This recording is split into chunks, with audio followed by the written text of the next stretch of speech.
here for one of my most favorite things to talk about, money. I can't sing, so I'm going to try and keep that at bay, but it's kind of what I do when I get excited. Also, weird voices. I love money. I love talking about money. I like everything that money gives us access to. I even like the stress of no money. It has definitely, that particular scenario has pushed me to do pretty much everything in my life and to explore money on so many different levels and actually graduate to this place where I think it's like completely fucking make believe and it is just zeros and ones. So, distill everything I've learned about money and how to manage money and how to create effective systems and cash flow in your business and how to save and how to expand and how to create legacy? Like, no. So, we're not going to do one episode on that. And since this is the first episode I am recording about money, I'm just going to start there. I've called this the mechanics of money. I was trying to come up with something like way more fun. And so I might rename this at some point, but especially I'm sure it will be a series. I've been opening up to my Spark session people. If you want me to text you, if you want to text back and forth, I'll share that. Did it in the intro. I'll do it again in the outro. Ask me your cues. I will give you some A's. And I can get really specific in terms of strategy. I own a financial consulting firm. I also own a real estate business and I have an investment company. So like money, my jam. I also spent 20 years working with artists who I almost abandoned because of their tragic fucking relationship with money. And then I'm a business coach. So I spend a lot of time talking about money with my clients and also like with my friends and with my family. For some reason, people seem to think that I can facilitate advising them on some level. And it's probably just because I love discussing it. So once again, I'm going to tackle this from a step-by-step place because it took me an entire lifetime to get here. Thankfully, scaring the shit out of myself in super uncomfortable conversations are like my other favorite things to do, which is probably how I got here. And rather than give you the whole background on my upbringing and life and blah, blah, blah, I'm just going to kind of start with where you need to gain some clarity in order to play the money game. We all have our stories. We all have our trauma. We all have our programming. We all have our learned perspectives. And I do not want to disqualify that. I am not trying to victim blame here. I can show up pretty insensitive and somewhat robotic in terms of all the feels, shall we say. Again, you are fully empowered. There's like a square you can hit that will shut me the fuck up. I encourage you to do that at any point. But if you do kind of want to figure out where to begin, how to leverage, and you might be on like my end of the spectrum where you actually need to scale back. Like you are investing, you are spending, you are growing, you are expanding, and it might behoove you to actually like dial back, turn it down your money story. So wherever you're at, hopefully this framework will be useful for you. I will refer back to it. So I will refer back to this episode. But this is the mechanics of money. And I was able to apply this framework to money based on my training from IPEC. So I like to give credit where credit's due. They use an energy leadership index assessment, which essentially breaks down our engagement and our experience into 7 different levels. And this applies to everything. You'll actually hear me use this framework across all different components of life and business, because once we have a framework, we can create a strategy. And the way my brain works is I like to break everything down into process and patterns and then strategy so that I can take action and I can get what I want. Money is obviously an incredible tool. It gives us access to many of the things that we want. And wherever you're at on your woo spectrum, we still live in a material world. And a long time ago, a bunch of people decided that money was the best metric in terms of value. Now, does it mean something is valuable? Absolutely not. It has a lot more to do with our perspective, the our being humans' perspective on what we deem as valuable. But I mean, far out. Like, obviously, I don't need to tell you that, like watching your baby smile for the first time or, standing at the top of a 14,000 10,000-foot peak that you've just climbed, or, getting that first check from that first sale. Like, you can't define how valuable those experiences are, and they are priceless. No one could give you enough money to buy that from you. I mean, maybe they could. Like, you might be on that level. I don't know. No judgment. That's amazing.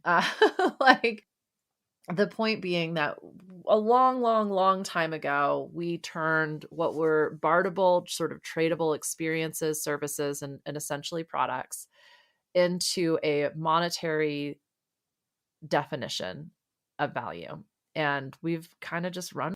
It is what it is. Like, you can fight it, you can rally against it, you can hate the fucking elite, you can hate the rich, you can hate the entitled, you can hate the privilege. And again, like, you're going to spend a lot of energy, hate, and fighting, and fear and resentment and blame and projecting that comes from one of these levels. It takes up a huge amount of your bandwidth. So the reason I appreciate these levels is there's only 7. You can pretty much see exactly where you're at, and then you have the opportunity to go up or down a couple levels depending on the results you're trying to get. Let's just get right into it. I'm going to explore this from like each level and how it kind of shows up, how you know you're there, and then what you can do about it. And money is God, there's so much energy around it. And I say that because it is not for me to label your experience. It might feel incredibly expansive and therefore be positive. It might feel incredibly contractive. I don't know if that's a real word. You might feel trapped. You might feel victimized. You might feel punished. And that is also going to lead you to a certain course of action, which will get you certain results. And whatever story you're telling yourself, you're totally entitled to that story. I will never tell you that you're wrong. But what I will say is that if you want a different result, if you want a different experience, you're going to need to choose a different story. And that's, again, what I love about this is it helps you kind of, peek your head out of that hole that you're in and sort of look around and go, okay, where to from here? The first level, in terms of money, this is where we are feeling incredibly insecure. We're probably lacking any degree of safety. This is where we don't know if we can pay our bills. We don't know if we can keep things going. We don't know how we're going to pay off that debt. We don't know how we're going to make ends meet. Obviously, an incredibly, incredibly challenging place to be. Some of us grew up like that. Some of us were doing just fine and then had the rug pulled out from under us. Some of us made some choices which directly influenced the reasons why we're experiencing this. I'm, in this episode at least, not all that concerned with how we got here. The point is, we're here. And when we are experiencing those feelings, we are going to make certain choices. This is the difference between surviving and thriving. We cannot thrive until we're surviving. So there is no judgment about being here. It's just taking a look at, okay, I feel trapped. I feel very sorry for myself. I have no idea how I'm going to get out of this. That is just simply where you're at. The insecurity and the fear that you're feeling is the first things you're going to need to address. In this space, it can actually feel impossible to take action. So baby step it out. I've talked about this before as like action gear. Are there some things you can do? Can you reach out to your boss and ask for more hours or more work? Can you reach out to clients and let them know you're available and you're offering some kind of a special deal right now? Can you run a flash sale? This is not a business coaching session. These are not strategies I would ever suggest in terms of growth and expansion, shall we say. But the first thing you need to do if you're in this space is admit that you need help and that you're going to have to take action in order to get out of this. It might mean moving. It might mean asking to crash on someone's couch. It might mean, reaching out to your friend to help. I would imagine you're in positions where you have access to those tools if you're listening to this. If not, there are social services, depending on where you're at, where you can start to kind of get a foot up to at least have something to stand on. So I'm going to make some assumptions about who's listening and why. And that if you're in this position, it's more likely that, and you're listening to this, that you kind of just got in over your head and you're freaking out. In which case, pause, hit pause, truly do an assessment of where you're at in terms of money in, money out, and then figure out what are the next 3 things you can do in this moment to at least find that foothold to feel secure. Now, this, depending on our upbringings, depending on our experience, depending on the lessons that we've learned, this experience can show up regularly. For some of us, we might never feel secure.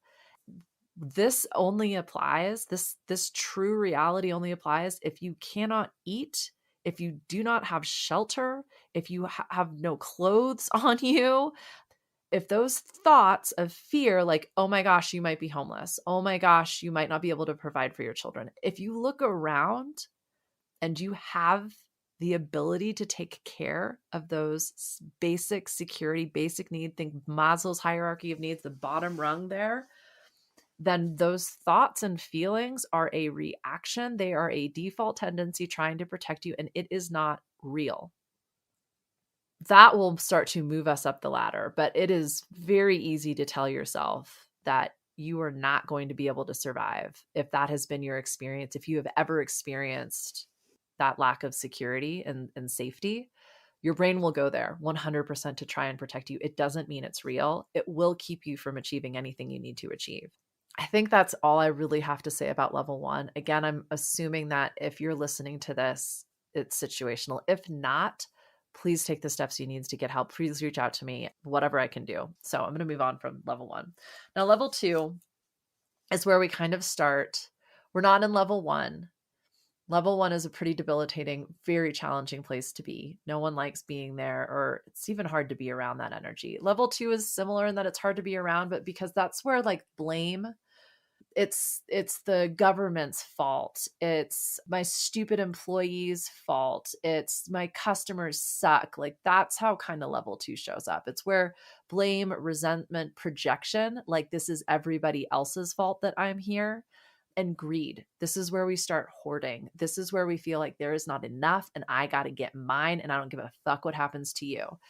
Yes, this is where like a lot of corporate culture exists.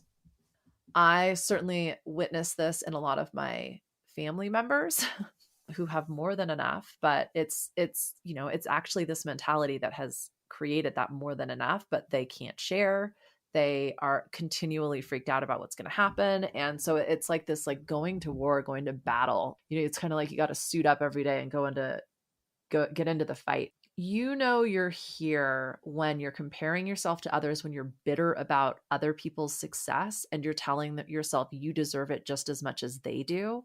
Again, this one can show up.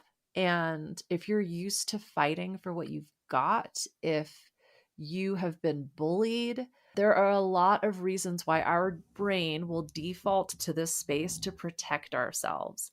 Whenever you start spending more time worrying about what everybody else is doing, especially when it comes to money, or you start blaming external circumstance, you can be pretty sure you're here.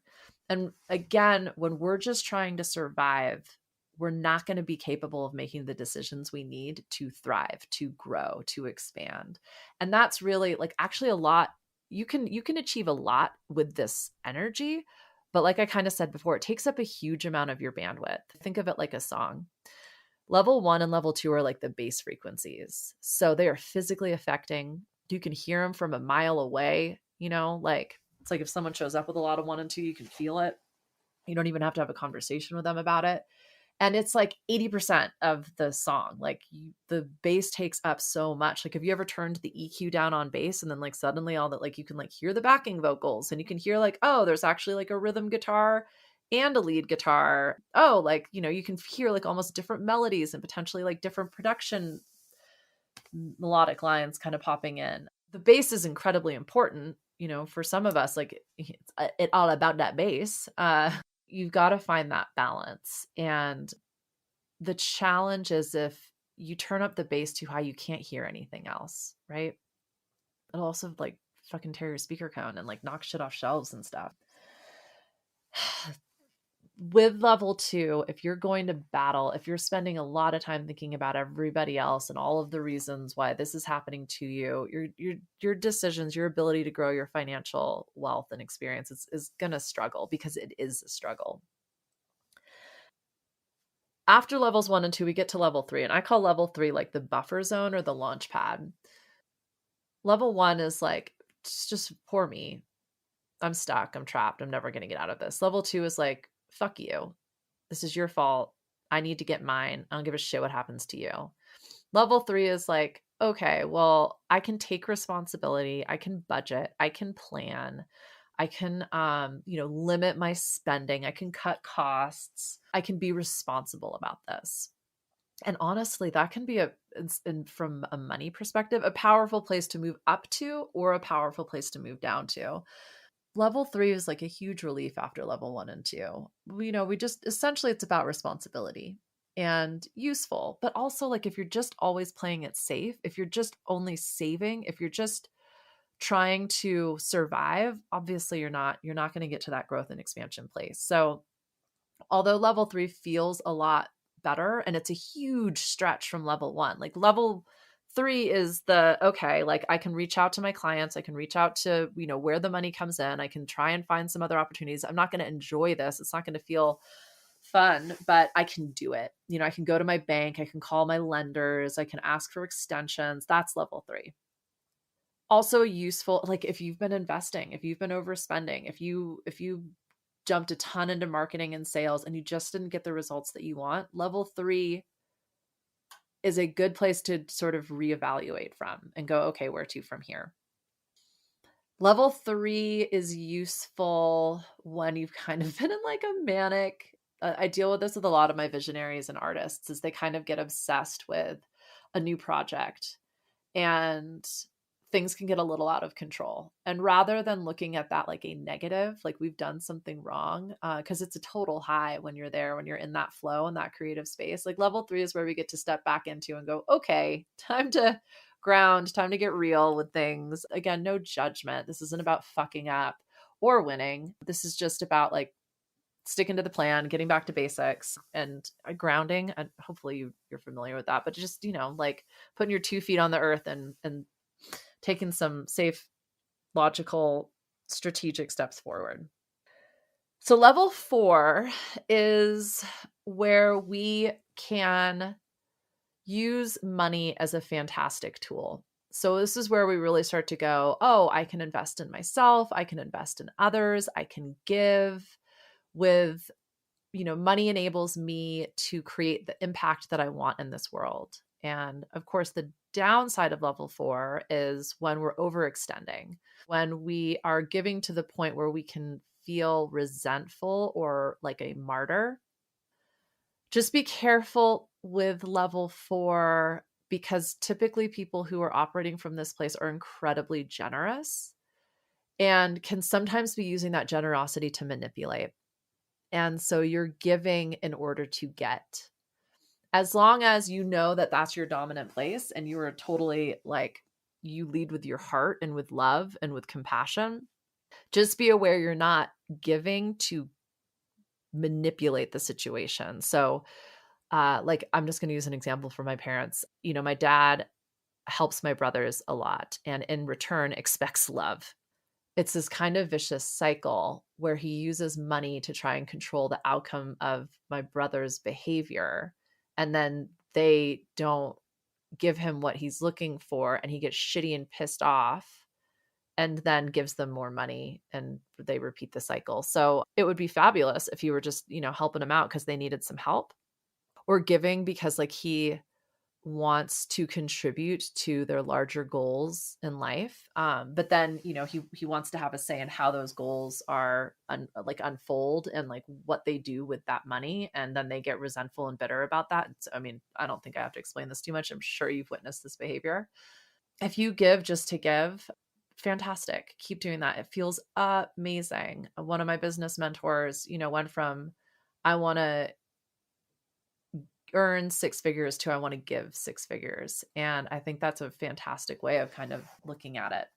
So again, like once we start to get to level 4 as well, know that you are now able to really experience any of the levels below you. So the level 4 and the level 1, like you can witness that person's struggle and challenge, but sometimes it's like what you don't want to give the people fish, you want to teach them how to fish. The level 4 person is going to want to give the level 1 person money and to help. A friend of mine actually sort of made it clear that she's really, really struggling with money right now. And my first instinct was to like send her a message and be like, how can I help? Now, that may or may not be useful for her. My intention is everything in terms of what I expect out of that situation. And even just like swooping in like a hero, that's quite selfish actually. So I didn't. And I just trust, I blah, blah, blah. I'm not going to go down that rabbit hole. The point being, at 4, you have access to 1, 2, and 3. And 1 it's too big of a stretch to get to 4. Like sometimes in some of this like money manifestation shit, they'll tell you just to give a bunch of money away. If you're in level 1, that is not attainable for you. That is too big of a stretch. Getting to level 3 where you're planning, you're budgeting, you might be reaching out in terms of some income streams and places where you can bring some more money in, or, exploring options like Lyft or DoorDash or things like that. If you're in the United States, I don't know what it's called if you're whatever country you're in, kind of looking at what tools you do have available to start bringing some money in, but you're not going to start like giving money away or like donating. Now, level 2 to level 4, like 2 levels is like a pretty good stretch. If you've been greedy, if you are projecting all over the place, if you feel like the world is a battle to be fought and won, and like you're actually just playing not to lose, level 4 is an interesting space to explore. What would it feel like to give without any outcome? What would it feel like to support somebody financially, even if I feel like I don't have enough for myself? It's that kind of a stretch, that kind of an exploration. That's exactly what I love about these levels, is it gives us this ladder to climb up or down depending on what it is that we want to achieve. If you've been stuck in level 2, exploring levels 3, planning, responsibility, creating a budget, having some savings, and then going to level 4 and being like, okay, I actually do have some space here. What would it feel like to explore that space again in terms of charitable giving or investing in something? After level 4, we get to level 5. And this is where a lot of entrepreneurs are at. This is the opportunistic, everybody wins or nobody plays perspective from money. So this might be where you start investing in, some managed funds, or, expanding your portfolio into some stocks and market sectors that you're not familiar with, or potentially like actually launching the business and investing in your hustle, your side hustle. I don't really like that term, side hustle, because it's usually a passion project. Letting yourself just have a passion project, buying the art materials, buying the music equipment, buying that piece of gear you've been lusting after for years. Like that's where level 5 comes in. And it's a fantastic energetic space to engage any negotiation, any pitch, anytime you're wondering what's the opportunity, what's the advantage move in this situation, especially in a challenging situation. Level 5 is where like you might look at your cash flow and realize you're cash flow negative and you've got to cut some costs, and instead of level 5 feeling like you're punishing yourself and you've got to cut back, that's level 1. Level 5 is like, fucking cool. Like, what are the parameters within? Like, can we get creative with this? What are some different solutions and ways that we can think about getting this need met without spending the same amount of money? Like, that's a fun exercise at level 5. The other cool thing at level 5 is like, it's a win-win-win or nobody plays. And so the way that kind of rolls out is you might have a budget for marketing, and there are more things you want to spend than there is in that budget. And so you kind of go back and forth with what you're going to decide on. And you might even land in a place, well, like, I'm not confident in any of these strategies, so I'm just not going to say yes to them in this moment. I'm not limiting myself. I'm not punishing myself. I'm not going to feel bad about this. I'm just not exactly sure what to do here, or we can't reach a consensus. We can't all sit down at this table together and agree on something. So we're just simply not going to make a decision in this moment. Level 5 is an incredibly powerful place to think about money from. It can also be a little bit risky. So you like dip into level 4. Okay, well, I'm going to make this investment, or I'm going to write this person this check, and I'm going to feel good about that regardless of what happens. I can lose this money. That's actually a little of level 3 in there as well, being responsible with those types of decisions. So you can start to see all of these levels are available to us at any moment. We are not a level 1. We are not a level 5. We engage with money at these energetic states. So if you're looking to thrive, climbing up that ladder to level 5 is how you're going to get there. Now, if you've been thriving and you suddenly find yourself feeling bitter and resentful, that's some level 2 popping into your experience, and you're going to need to address that messaging. I've said this before in other episodes. As you grow in your success and your experience, as your trust and faith in your own success and your confidence in your ability to achieve anything expand, these levels will pop up in really crazy ways. And that just means there's more to unpack there. There's another layer to peel back. Sorry. If you've been playing this game long enough, you'll know that like there ain't one gremlin, there's a whole fucking basement full of them. I experienced this recently with someone who wanted to work with me, and we had a fantastic conversation. At the time, it was amazing. I tend to be incredibly empowering. I truly do believe you know the answers, you know exactly what you need to do, and I just simply help you facilitate that process. And this person turned out I was right. And she decided to spend 3 times more money with someone who had some magic system that she could just plug in. Yeah, she didn't want to work with me. And I found myself feeling like really competitive. There was some insecurity that popped up in terms of her metrics and my metrics on the internet. And I started to tell myself some like really gross stories. And like I knew they were gross because it didn't feel good, but also like I don't want to be that fucking person. And I'm not really like, so it's like this weird like bitch showed up, and I like to the point where I was like, who are you? Like, where are you coming from? Why are you here right now? That was my level 1 and 2 showing up. And with that awareness, I can immediately go, oh, like you're me circa 23, feeling totally out of her depth and out of her league. So trying to act like this big pussy. I just heard that recently. I love it. Like the big dick, big pussy in the room. And like you're gross and like yuck, and no decisions and no action is going to come from this space until you like peace out. Yeah, I'm very aware, like if you start if you start blaming other people for their success, if you are embittered that you don't perceive yourself as being where others are at, like good fucking luck growing your financial security. If you begrudge other people of what you perceive to be as their financial security, you're going to that's all level 2, and you will be stuck there until you let that go. And if I think I say this in every episode, if I'm triggering you, sorry, not sorry, like go unpack that shit. Call me. Like let's have a discussion around it, because that's where this money stuff gets really tricky. And you need to be really clear with yourself on where, like, how are you engaging in this scenario and what results do you want? Because if you judge other people and blame other people and resent other people, you cannot grow from that place.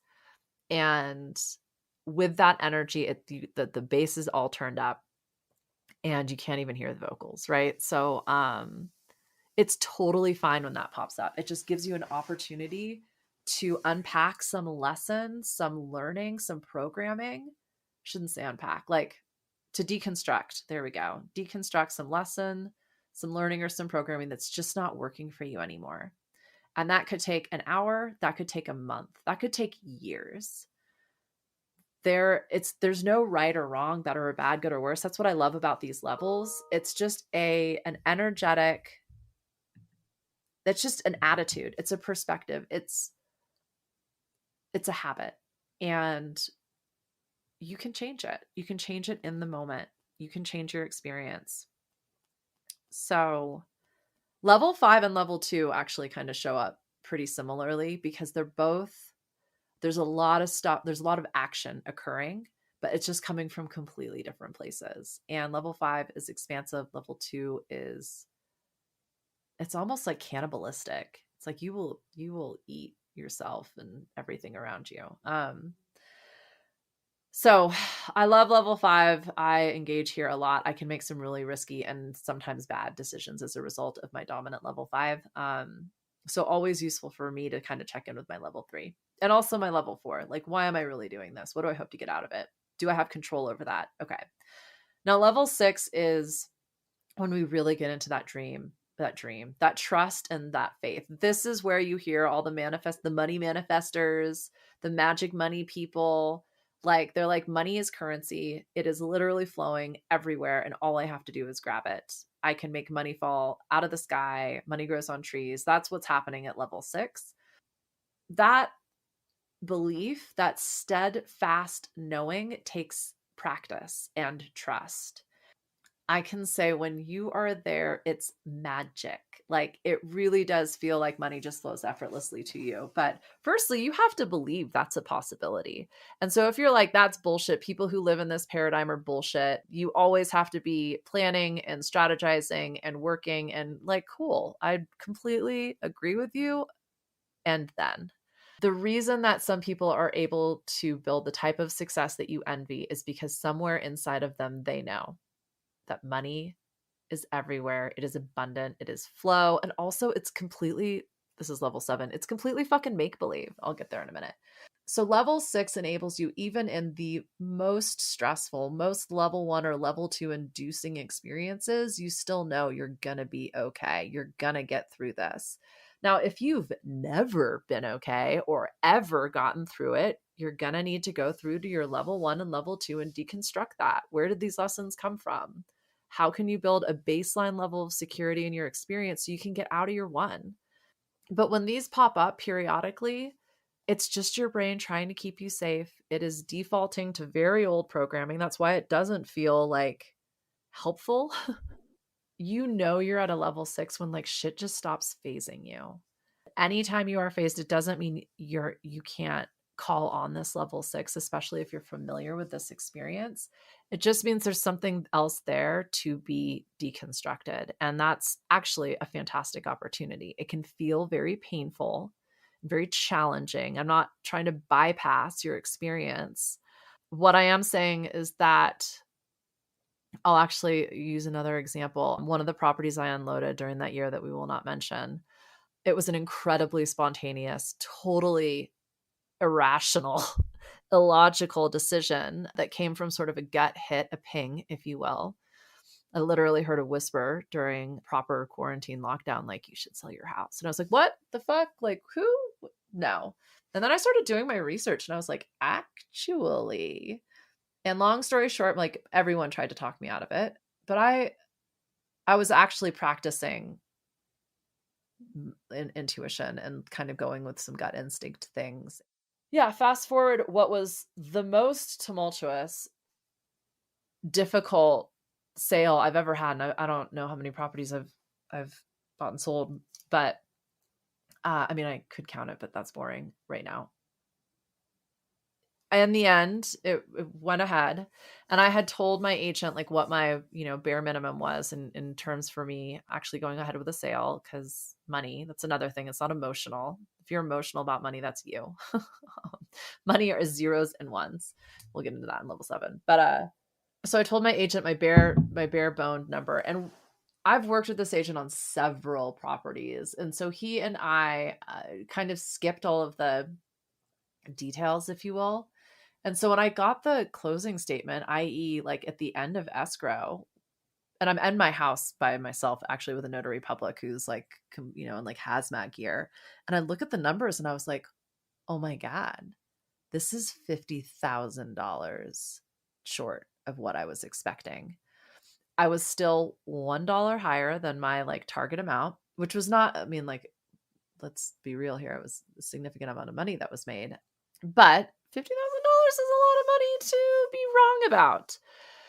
And I quickly sort of went through my values, went through my goals and targets, and went, okay, well, this was clearly my fault because that's where I go. And I'm going to go ahead with this. And then I called my agent and he was like, oh, well, X, Y, and Z, that was all in the contract. Like, we didn't discuss it because this is the 18th property we've done. But like, yeah, you should, like, that's a detail I didn't think needed to be discussed. I thought you were aware of it.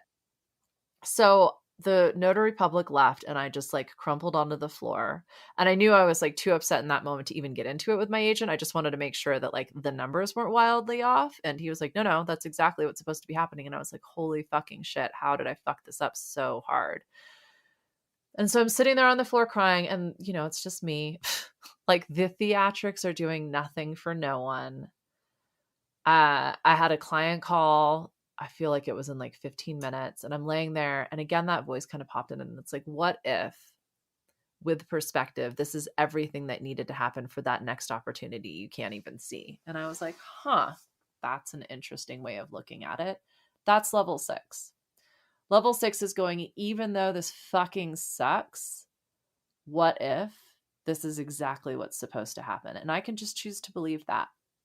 And I did. And I got up off the floor and everything was fine. And it turns out that decision set me up for like some unbelievable expansion in terms of my real estate business. Huge lesson for me, which leads me to level 7.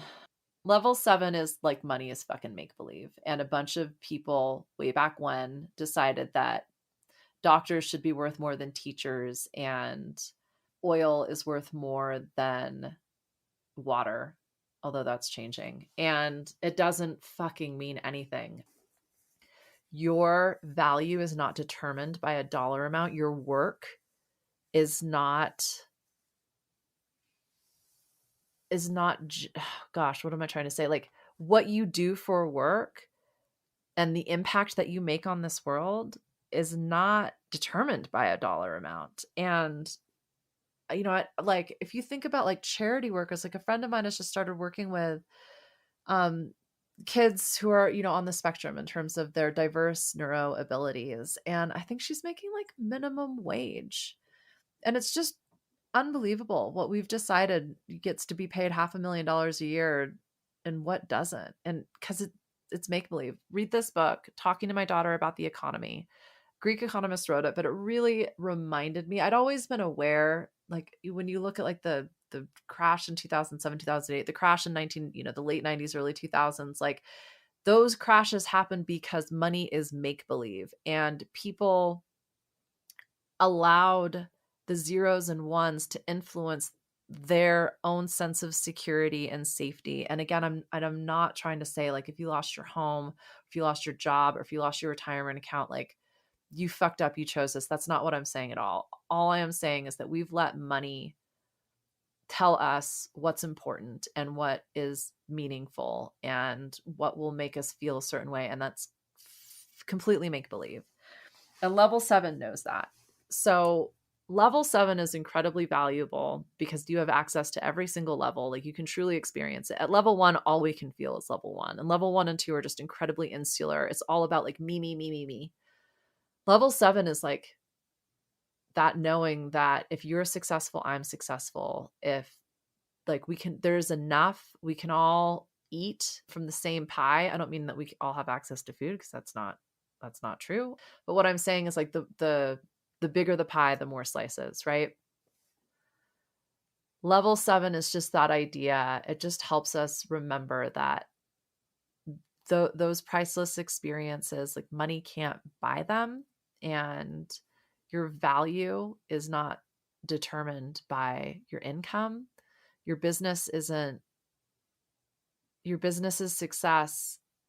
Like I said, I don't know if it was this one, but like top line revenue for so many businesses, we just look at how much money they make. But I know more businesses that earn 6-7 figures and spend more than they make in order to do that. And it's a really pretty fucking picture. And there are so many different ways in business that you can mask that. I was part of a multi-million dollar acquisition where one company was literally absorbing all of the costs and the seller very purposefully misled the buyer, and it took the buyer years to figure that out. And the buyer didn't do anything wrong. It was set up very purposefully to present a wildly different scenario. And that's what money does. So, yeah, I hope that gives you some understanding in terms of the way that I like to think about money and how that helps me go up or down the ladder. When any, poor me victim mentality or fuck you, I got to get mine and I hate yours pops up, it's just information. It's just a ping that there's something occurring in terms of my own levels and engagement that I need to deconstruct. And I need to get to that level 3 as sort of a buffer to explore and figure out what story am I telling myself and what story do I want to tell myself in order to get the results that I want. So if I want to feel good, if I want to find new opportunity, if I want to get into a space of flow and trust, there are a variety of different narratives available to me, especially based on my experience. That's my mechanics of money. I'm sure I'm going to talk a lot about money. Send me your cues. I will give you some A's. Yeah. Thank you for listening.